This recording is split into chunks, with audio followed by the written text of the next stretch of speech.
কি খেলনা সাজায় এখন খেলতে যেতে জোরে না? এত খেলনা তোমাদের? হুম, তোমাদের এত খেলনা?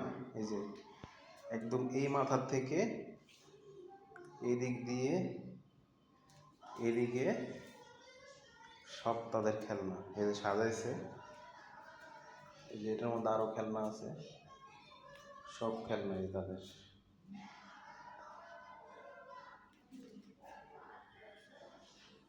কি চাইছ?